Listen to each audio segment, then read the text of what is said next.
یہ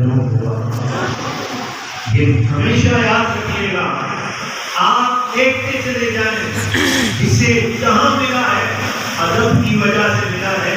تو قرآن مجید، فرقان حمید، ہمارا دین، صحابہ کرام، اہل بیت اطہار، اولیاء کاملین، اگر آپ ساری چیزوں کی گہرائی میں جائیں گے تو آپ اسی نتیجے پر پہنچیں گے کہ جسے ملا، جتنا ملا ادب کی وجہ سے ملا۔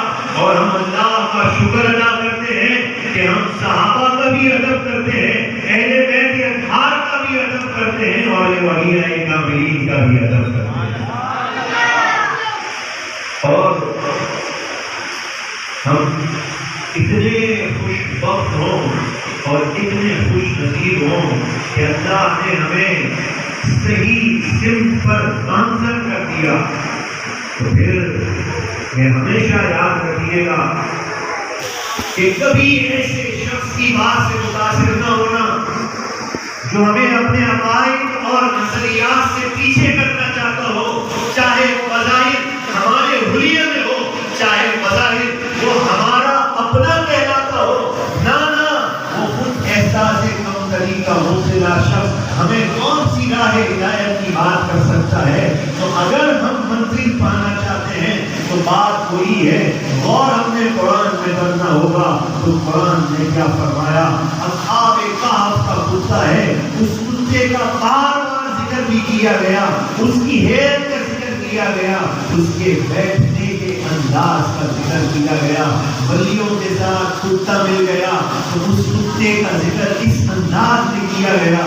اور دوسری طرف میں بات قرآن کی روشنی میں کروں گا تاکہ آپ پھر ہمارے علامہ شبیر قادری صاحب سے یہ کہہ سکیں کہ آپ کے پیر و مرشد کا عرس جو منایا گیا، اس عرس کی برکت سے قرآن کی ٹھنڈک میرے دل میں محسوس ہوئی۔ تو میں قرآن سے بات کروں گا۔ قرآن نے کیا ارشاد فرمایا؟ اللہ اکبر! جب بے ادبی ہو گئی، ایک ولی سے بے ادبی ہو گئی، اور وہ ولی کیسا؟ قرآن کی تفسیر میں لکھا وہ ایسا ولی تھا بنی اسرائیل کا کہ وہ نگاہ اٹھاتا تھا تو عرش کی خبریں پڑھ لیتا تھا، لیکن اس سے جب بے ادبی ہو گئی تو پھر کیا ہوا؟ اور بے ادبی کیسے ہوئی؟ اس نے اللہ کے مقرر کے خلاف اپنی زبان کو کھول دیا۔ اللہ اکبر! تو قرآن نے ارشاد فرمایا فَمَثَلُهُ كَمَثَلِ الْكَلْبِ، اس کی مثال کتے کی طرح ہے جو اپنی زبان کو نکالتا ہے۔ کتے کی طرح اس کی مثال کا ذکر کیا گیا۔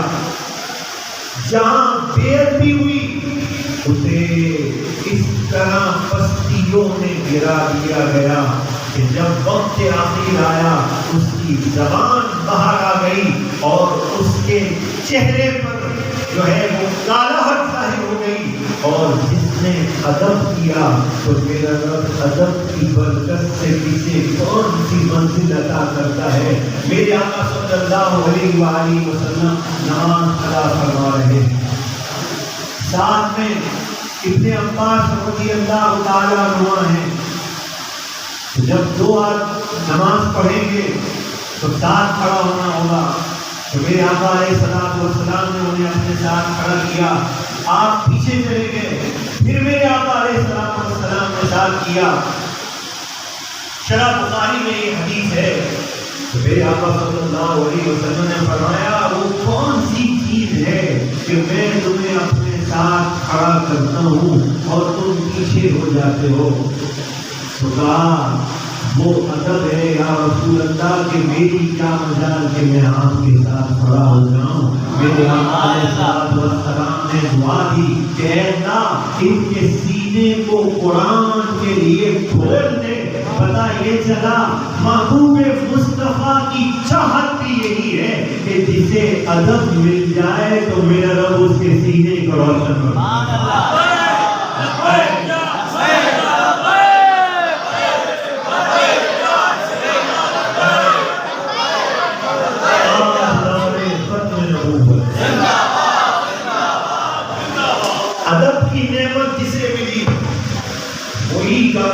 ہوتا ہے. اور یہاں تک کہ مفسرین نے ارشاد فرمایا قال لهم القوا فلما القوا. یہ جو 9ویں پارے میں 16ویں پارے میں 19ویں پارے میں جو ذکر ہے کہ موسیٰ علیہ السلام کے مقابلے میں جو جادوگر اس وقت تھے وہ آئے تھے, انہوں نے یہ کہا کہ آپ ابتدا کرتے ہیں یا ہم کریں.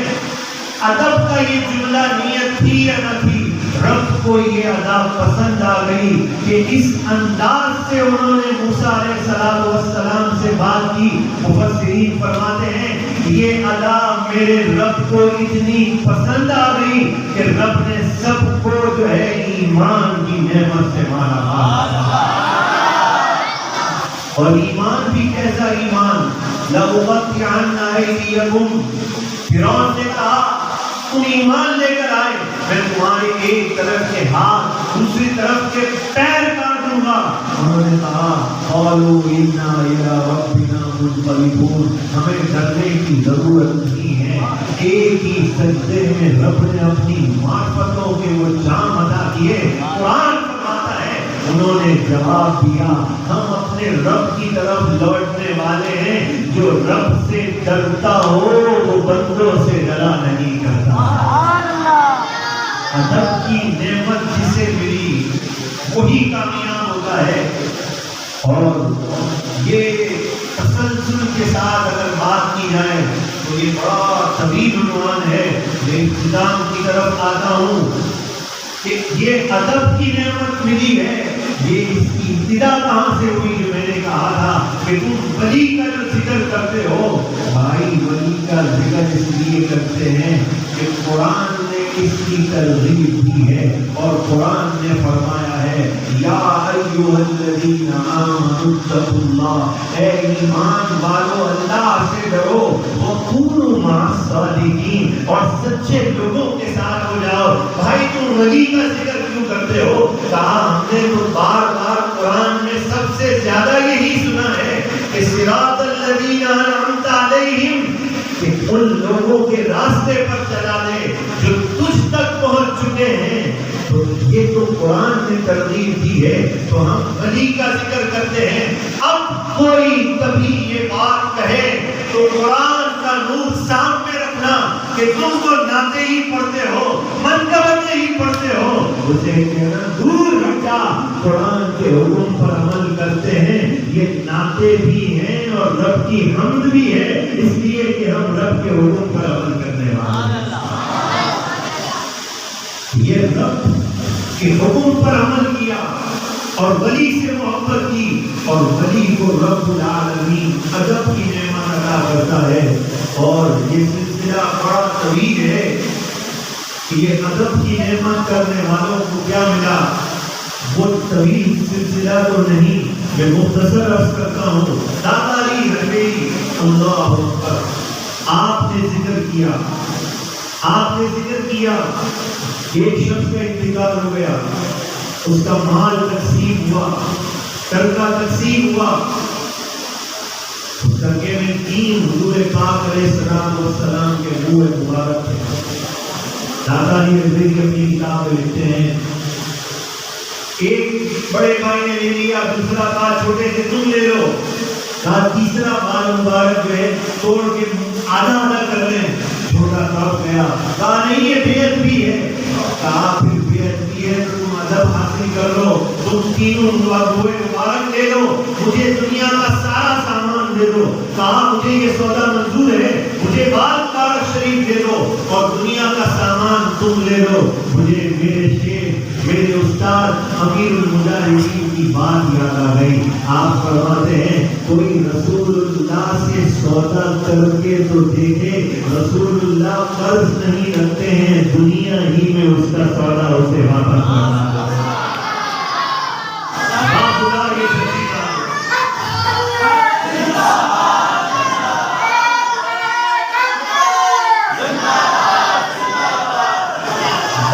یہ سچی بات ہے. ایک بار رسول اللہ صلی اللہ علیہ وسلم کے نام پر کبھی آپ سودا کر کے دیکھیں, ایک بار رسول اللہ سے وفا کی خاطر ایک بار کبھی آپ سودا کر کے تو دیکھیں، کچھ نہیں بگڑتا ہے، کچھ نہیں جاتا ہے، میرا رب اس سے بڑھ کر عطا فرما دیتا ہے۔ کوئی ایک بار سودا کر کے تو دیکھے تو میرے استاد، میرے شیخ یہ کہتے تھے، علامہ قاضی حسین رضوی دامت رحمت اللہ تعالی نے آپ یہ فرماتے تھے۔ ویسے کئی بار آپ نے دیکھا ہوگا قدرتی طور پر کسی زندہ کے ساتھ تو رحمت اللہ تعالیٰ نے نکل گیا ہوگا، لیکن کسی مثال کے بعد دامن پر تعلق نہیں نکلا ہوگا جو آج میرے منہ سے نکلنے لگا تھا۔ اللہ تعالیٰ امیر المجاہدین کے دربار میں رکھا تھا۔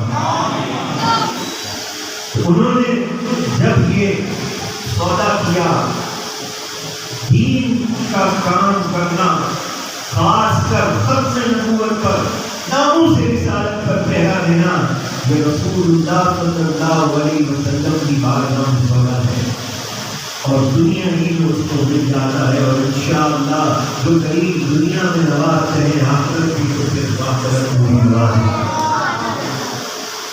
وہ جو چھوٹا بھائی تھا، دادا صاحب لکھتے ہیں، رب نے اسے تھوڑے ہی عرصے میں دنیا کا مال بھی دے دیا، لیکن دنیا کو مل گئی۔ دادا صاحب جیسے بزرگ لکھتے ہیں، جب اس کا انتقال ہوا تو رب نے اس کے لیے ایسی قبولیت کی مہر عطا کی کہ دادا صاحب فرماتے ہیں، جب کوئی مصیبت کا مارا ان کے مزار پر آتا، ان کے وسیلے سے دعا مانگتا تو اللہ تعالیٰ اس کی حاجت کو پورا فرما دیتا۔ رسول اللہ صلی اللہ علیہ وآلہ وسلم سے یہ وفا ہے، اولیاء سے محبت کیا ہے؟ یہ رسول اللہ سے وفا ہے۔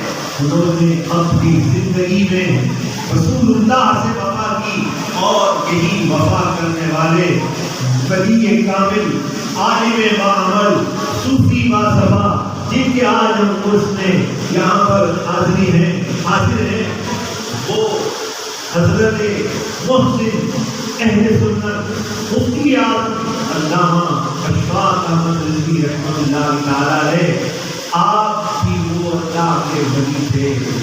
ادب اور عاجزی جسے کہتے ہیں، اس کے آپ اس قدر عامل تھے کہ انسان حیران رہ جاتا تھا۔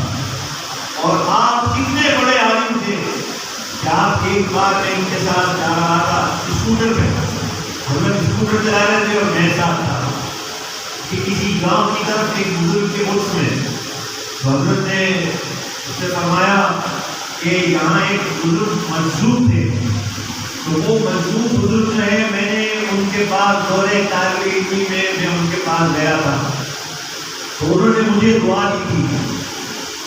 ان کی دعا کا اثر کیا تھا؟ آپ فرماتے ہیں جب میں عالم بنا تو میں چشتیہ میں گیا، کہتے ہیں ابھی میری گاڑی شریف بھی نہیں آئی تھی، اور جب میں مدرس بنا تو مجھے کہا کہ آپ ایسا کریں ملا حسن پڑھا لیں، یہ بڑی مشکل ترین کتاب ہے فن کی، کہتے ہیں ابھی تو میری گاڑی بھی نہیں آئی اور میں 17 سال یا اتنی عمر تھی اور تدریس کا آغاز ہی ہوا، اور مجھے ملا حسن کتاب دے دی، کہا ان بزرگوں کی دعا تھی، اللہ نے میری مدد فرمائی اور میں نے بہترین انداز میں تدریس فرمائی۔ جو اللہ کا ولی ہوتا ہے، جو اللہ کا ولی وہ عالم ہوتا ہے، یہ بات یاد رکھیے گا۔ ہاں یہ بات، یہ تو ایک ضروری عالم کے لیے، الذین آمنوا وکانوا یتقون، صاحب ایمان اور صاحب تقویٰ ہوگا، اور تقویٰ کی پہلی منزل علم ہے، اگر علم نہیں تو وہ تقویٰ صاحب تقویٰ کیا ہوگا؟ تو آپ علم کے اتنے بڑے شہنشاہ تھے کہ 17 سال میں آپ نے تدریس کا آغاز کیا، تو پھر آپ مشکل ترین کتابوں کی تدریس فرماتے تھے، اور معاملہ ان کو قریب سے جب دیکھا تو حیرانگی ہوتی تھی کہ کس پائے کی یہ ولی ہے۔ آپ نے جہاں علمی مقام اتنا بڑا حاصل کیا، وہاں آپ خود فرماتے ہیں کہ چشتیہ میں ایک بزرگ تھے، انہوں نے مجھے مجاہدات کروائے، ریاضتیں کروائی، اور پھر وہ مجاہدات آپ فرماتے ہیں میں نے کی، ریاضتیں کی، ہم جب ان کے پاس بیٹھتے تھے آپ تعویذات لکھتے رہتے میں نے کہا حضرت آپ ایک کام کریں، فوٹو اسٹیٹ کروا لیں، آپ ہر وقت لکھتے ہیں، تعویذات لکھتے رہتے ہیں، تو اللہ کے ولی بڑی عاجزی کرتے ہیں، کہتے ہیں ہم جیسے تعویذات میں ویسے ہی اثر نہیں ہے، اور فوٹو اسٹیٹ کروا لیں تو اثر کہاں سے رہے گا؟ اور یہ وہ بزرگ تھے کہ یہ نہیں کہ بھائی شمع شبستانے لگا وہ کتاب لی اور نقش کھینچے اور کہا سبحان اللہ یہ پکڑو تعویذ. واقعی ایک فن ہے، یہ نہیں کہ ہر کوئی جو ہے وہ تعویذ دے دے گا. یہ ہم نے ایسے بزرگوں سے سنا ہے. تو آپ سے میں نے یہ عرض کیا، میں نے کہا حضرت آپ ماشاء اللہ ہوگا اتنی تیزی سے لکھتے تھے. میں نے کہا حضرت آپ لکھتے ہیں پھر اس کو فوٹو اسٹیٹ کروا لیتے ہیں، آپ فوٹو اسٹیٹ دے رہے ہیں. آپ نے کہا نہیں، پہلے ہی ہمارے پاس اثر کہاں ہے جو آپ کی عاجزی کی. اور صبح فجر کی نماز کے بعد آپ تفسیر روح البیان سے درس قرآن دیتے تھے. کیا فرض دیتے تھے اشراق کی نماز پر. پتہ ہے کتنے لوگ بیٹھے تھے؟ 7-8 لوگ. اس میں بلکہ اکثر ہی بیچارے پورے بارے ہوتے تھے. لیکن جو ولی ہوتا ہے نا ولی، وہ یہ کہ دیکھتا ہے بھائی کتنے لوگ بیٹھے ہیں، وہ کہتے ہیں ایک کو راضی کرنے کے لیے نبی کی بات سناتا ہوں، ایک بیٹھا ہو یا ایک نام بیٹھا ہو. ولی یہ نہیں کہتا بھائی کہ بھائی میرا ایک پروٹوکول ہو، ایک میرے لیے کم از کم اس نماز میں اہتمام ہو، کوئی لوگ بیٹھے ہوئے ہوں. بھائی میں تو اتنا ہی فقیر آدمی ہوں، عید کی توہین ہو جائے گی، مجھے پوچھا نہیں. ارے نہیں، ولی وہ ہوتا ہے وہ کہتا ہے کہ بھائی بات یہ ہے جو اللہ نے سینہ مصطفیٰ سے جس چیز کا تعلق ہے، دین کی بات ہے، اس کا تعلق میں نے وہ دین کا پیغام سنانا ہے. میں نے تو اپنے رب کو راضی کرنا ہے. 2 آدمی بیٹھے ہوں جب بھی میں نے سنانا ہے، اور 200 آدمی بیٹھے ہوں جب بھی میں نے سنانا ہے. یعنی جب کسی سے ملتے تھے تو واقعی ایسے محسوس ہوتا تھا کہ اتنے بڑے آدمی اتنی عرصی سے مل رہے ہیں، اتنی عرصی سے ملتے تھے. اور جہاں وہ فن کے ماہر تھے، ریاضت کی، وہاں ماشاء اللہ آپ مدینہ منورہ اور مکہ المکرمہ اکثر آپ کا یہ سفر رہتا تھا. اور خاص کر حضور غوث پاک رضی اللہ تعالیٰ عنہ تو ہر ولی کو موقع دی ہے. مجدد الفسانی نے تو فرمائی دیا اور بتائی دیا کہ ولایت ملتی ہی اسے ہے جو شیخ عبد القادر جیلانی غوث پاک سے محبت کرتا ہو، اس کے بغیر تو ولایت مل ہی نہیں. ایک بار جب آپ سب قریب تھے، میں یہاں پہنچا، یہ لیاقت نیشنل ہسپتال کے ساتھ مشہور ہسپتال ہے، اس میں پہنچا تو آپ بڑے سب قریب تھے اور آپ کو مزار شریف کا سفر کرنا تھا اور آپ کا پاسپورٹ جو ہے وہ کھانے والے میں لے گیا اور یہاں آپ کا وقت آ گیا. اب بغیر پاسپورٹ کے کیسے سفر ہوگا؟ یہ ایک بڑا قریب انٹرسٹنگ واقعہ ہے اور واقعہ نہیں آپ کی کرامت ہے. تو بس اب لوگ کہنے لگے کوئی 40-45 لوگ کے اندر آپ سفر نہیں کریں گے ہم بھی نہیں جائیں گے، آپ سفر نہیں کریں گے ہم بھی نہیں جائیں گے. اب بھائی مسئلہ بڑھ گیا، کہنے لگے بھائی عجیب بات کر رہے ہو، بغیر پاسپورٹ کی کیسے سفر ہوگا؟ اب تو بغداد سے جن کا تعلق تھا وہ کوئی خوش نصیبی ہوگی، ان کو پتا چلا مسئلہ کیا ہے. بولا بھائی یہ بزرگ ہیں اور اس طرح کہہ رہے ہیں. انہوں نے کہا اچھا میں کوشش کر دی. انہوں نے ایک پیپر بنایا اور کہا چلے ٹرائی کریں گے. پیپر لے کر آپ بغیر پاسپورٹ کے اس دور کی بات کر رہا ہوں بغداد شریف کا سفر کیا اور غوث پاک کی بارگاہ میں آپ نے حاصل کیا. اور پھر جب وہاں پہنچے آپ کو بڑے عجیب تھے، ایسے لگ رہا تھا کہ آپ کی زندگی کے آخری ایام میں کتنے عجیب تھے. اور وہاں پہنچے تو آپ نے کہا کہ پھر میں نے حضور غوث پاک کی بارگاہ میں عرض کیا کہ یا غوث اعظم دستگیر، یا غوث اعظم دستگیر، پوری زندگی تو لوگوں کو آپ کی کرامت اور آپ کے لنگر کے بارے میں بتاتا رہا اور بغداد میں آ کر کیا آپ نے لنگر کھانے سے بھی مجھے محروم رکھیں گے. کہا میں نے غوث پاک سے یہ استغاثہ کیا اور دبا کے میں نے لندن کھایا ہے، اور اللہ کے فضل سے میری صحت بھی صحیح رہی اور مجھے جو ہے الحمدللہ حضور غوث اعظم کے خصوصی برکات نصیب ہوئے۔ یہ یا غوث المدد، یا غوث المدد، یا غوث المدد کہتے ہو، بڑے یقین سے کہتے ہو، کوئی نالائق کوئی بدتمیز تمہیں یہ کہے یہ تمہیں یقین کہاں سے ملا؟ کہو ہمیں یہ یقین اعلیٰ حضرت سے ملا۔ اعلیٰ حضرت یہ فرماتے ہیں کہ رضا کا خاتمہ بالخیر ہوگا گر تیری رحمت شامل ہے یا غوث۔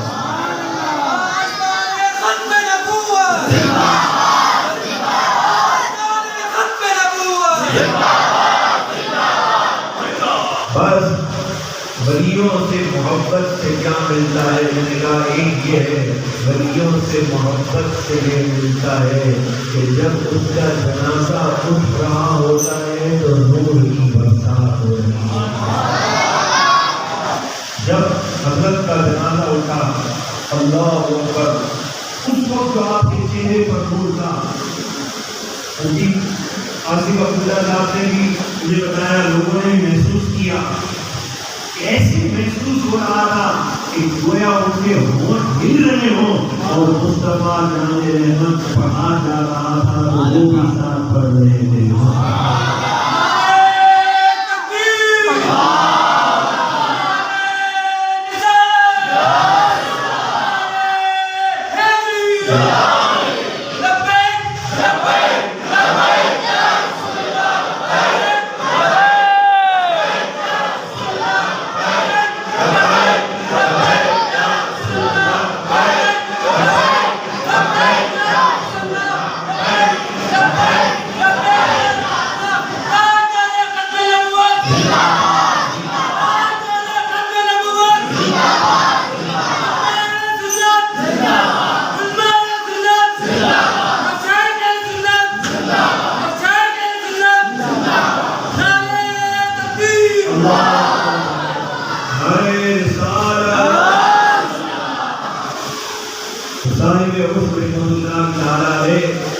اللہ نے آپ کو بڑی شانوں سے نوازا اور میں سمجھتا ہوں اہل مولا بڑے خوش بخت ہیں، بڑے خوش نصیب ہیں کہ آپ کو امام وہ امام ملے ہیں جو اس دور کے ایک ولی کامل سے جن کا تعلق رہا۔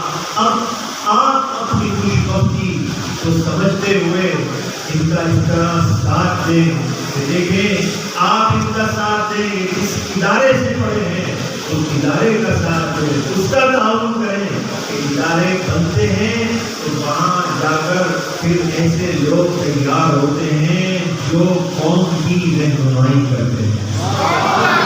اس لیے مفتی عبدالقیوم ہزاروی مفتی اعظم پاکستان رحمۃ اللہ تعالیٰ علیہ فرمایا کرتے تھے کہ جب میرے پاس کوئی تقریب کے لیے آئے تو میں معذرت کرتا، جب کوئی اور کسی کام کے لیے آئے میں معذرت کرتا، لیکن جب کوئی کہتا کہ حضرت میں مدرسہ بنا رہا ہوں تو آپ کہتے میں ضرور آ رہا ہوں۔ کہا اس لیے کہ مدرسہ وہ فیکٹری ہوتی ہے جہاں سے ایسے رجال تیار ہوتے ہیں جو قوم کی رہنمائی کرتے ہیں۔ اور آج کسی بنا پر ہم حضرت علامہ الطاف قادری صاحب کو مبارکباد پیش کرتے ہیں، انہوں نے انوار القادریہ ادارہ بنایا تو پھر ایسے لوگ تیار ہوئے۔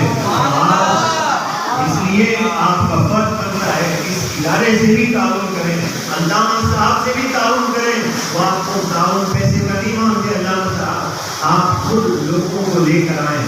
جب یہ درس قرآن میں یہ درس حدیث میں آپ لوگوں کو ان سے قریب کریں تو پھر سمجھیے کہ آپ نے دین کا ایک بہت بڑا کام کیا۔